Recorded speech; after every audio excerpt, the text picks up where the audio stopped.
नमस्कार, मैं संयोग हूँ और फार्मिंग विद संयोग में आपका स्वागत है। भाई साहब, आज हम चर्चा करेंगे सिर्फ़ और सिर्फ़ मूंग की बुआई के बारे में कि दानों के हिसाब से हम कैसे डिसाइड करें कि हमें पर एकड़ पे कितनी मूंग बोना है। वहाँ से ही चल के हम मूंग के दिन के हिसाब से भी डिसाइड करेंगे कि कितने दिन की मूंग को कब बोना है और कितनी मात्रा में कितने एकड़ में बोना है। असल में ये सब्जेक्ट मैंने कई वीडियो में ये बातें बता चुका हूँ, पर ये सब्जेक्ट अलग से इसलिए निकाला है कि बहुत से किसान जो मिलते हैं वो भी मेरे गांव में भी अभी 3-4 किसान चर्चा कर रहे थे। कोई कह रहे थे यार हम तो 8 किलो ही बो देते हैं, हम तो 12 किलो बोते हैं, तो हमारी तो इतने में अच्छी हो रही, उतने में अच्छी हो रही।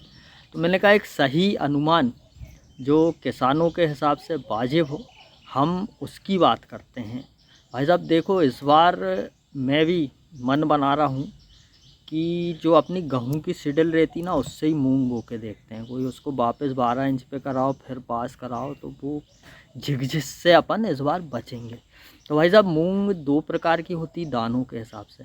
एक होती मोटे दाने की मूंग, एक होती पतले दाने की मूंग। तो 12 इंच पे अगर हम मूंग की बुआई कर रहे हैं तो 15 से 18 किलो पर एकड़ के हिसाब से हम बुआई करेंगे मूंग की। ठीक है।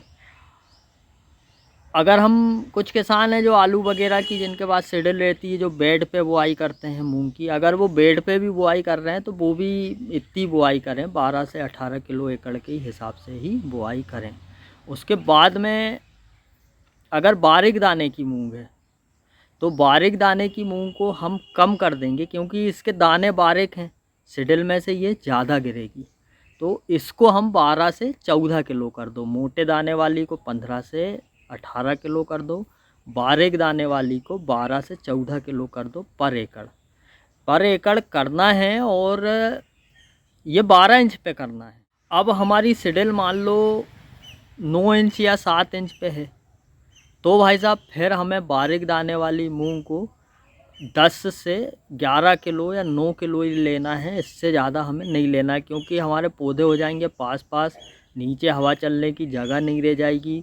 तो फिर ये बड़े होंगे जब तो संघन हो जाएंगे, तो इसकी मात्रा फिर हमें कम रखना है बारीक दाने। वैसे ही हम किस्म की बात करें कि जैसे 55 दिन वाली किस्म है, 60 दिन वाली किस्म है, 70 दिन वाली मूंग की किस्म है। तो इसमें हमें जैसे मान लो कि 70 दिन वाली मूंग की किस्म है, तो हम इसकी बुआई 14 इंच पे कर सकते हैं। वहाँ से 60 दिन वाली किस्म है तो हम इसकी बुआई 12 इंच पे कर सकते हैं। और भी कम दिन वाली किस्म है, जैसे कि मान लो 55 दिन वाली किस्म है ना, तो हम इसकी बुआई 9 इंच पे कर सकते हैं। इससे ज़्यादा हम अगर 7 इंच पे बुआई करते हैं तो उतना हमें बुआई में या पौधों को भी अपने फ्लावरिंग देने में, उपज देने में मज़ा नहीं आता है।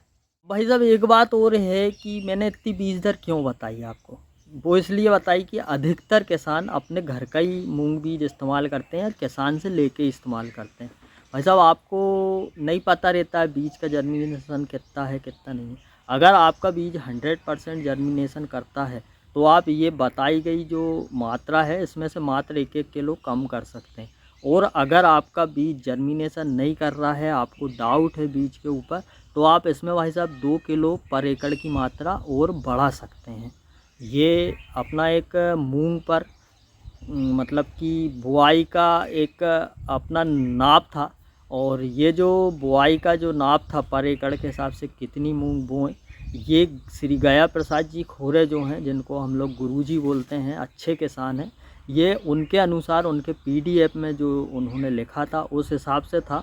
और इसी हिसाब से मैं भी बुआई करके देखता हूँ, मुझे इससे रिस्पांस बहुत ही अच्छा मिलता है। भाई साहब हमने बीज की चर्चा करी है, मुझे लगेगा मतलब मुझे उम्मीद है कि आपको ये वीडियो अच्छा लगेगा, और अच्छा लगे तो शेयर करना।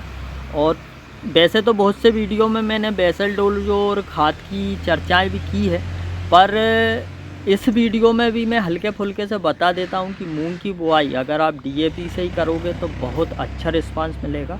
और मूंग की बुआई में आप बेंटोनाइट सल्फ़र, जो दानेदार सल्फ़र कहलाती है, उसका इस्तेमाल भी ज़रूर से ज़रूर करें।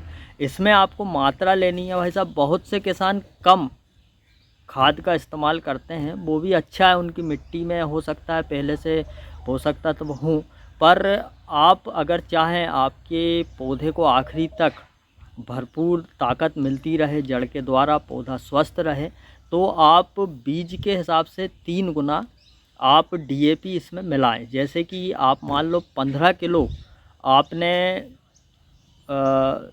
मूंग का बीज लिया है एकड़ के हिसाब से, तो आप इसमें 35 किलो डीएपी मिलाएं और 10 किलो बेंटोनाइट सल्फ़र मिला के बुआई करें।